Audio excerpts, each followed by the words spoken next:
సుహాస్ హీరోనా అనే మాట నుంచి సుహాస్ నుంచి సినిమా వస్తుందంటే ఓ మంచి సినిమా వచ్చినట్టేనని ఆడియన్స్ ఎదురు చూసేలా చేశాడు సుహాస్.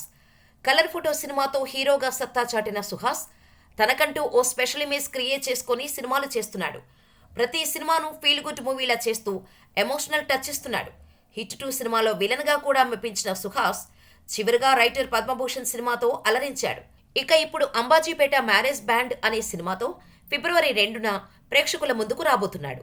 దర్శకుడు దుష్యంత కటికనేని తెరకెక్కించిన ఈ చిత్రం ట్రైలర్ను లేటెస్ట్గా రిలీజ్ చేశారు. సినిమా టైటిల్ చూసి ఇది పక్కా ఎంటర్టైన్మెంట్ సినిమా మాత్రమేనని అనుకున్నారు. కానీ ట్రైలర్ చూసిన తర్వాత అంబాజీపేట మ్యాటర్ వేరే అని అంచనాలు పెంచేశారు. హీరో హీరోయిన్ల మధ్య బ్యూటిఫుల్ లవ్ స్టోరీతో మొదలైన ట్రైలర్ మెయిన్ పాయింట్లోకి వెళ్ళాక ఆసక్తిగా మారింది. లవ్ ట్రాక్ టు సిస్టర్ సెంటిమెంట్గా టర్న్ ఇచ్చిన ట్రైలర్ ప్రకారం అక్క విషయంలో ఎదురయ్యే పరిస్థితులను హీరో ఎలా ఎదుర్కొన్నాడు, అక్కకు తన లవ్ స్టోరీకి ఏంటి సంబంధం అనేలా ట్రైలర్ను ప్రామిసింగ్గా కట్ చేశారు. ఖచ్చితంగా ఈ సినిమాతో సుహాస్ ఒక కలర్ ఫోటో, రైటర్ పద్మభూషణ్ లాంటి ఎమోషనల్ ట్రీట్ ఇవ్వటం గ్యారంటీగా కనిపిస్తోంది. సుహాస్ కూడా కొత్తగా కనిపిస్తున్నాడు. మొత్తంగా అంబాజీపేట మ్యారేజ్ బ్యాండ్ హిట్ అనే హింట్ ఇచ్చేసింది ట్రైలర్.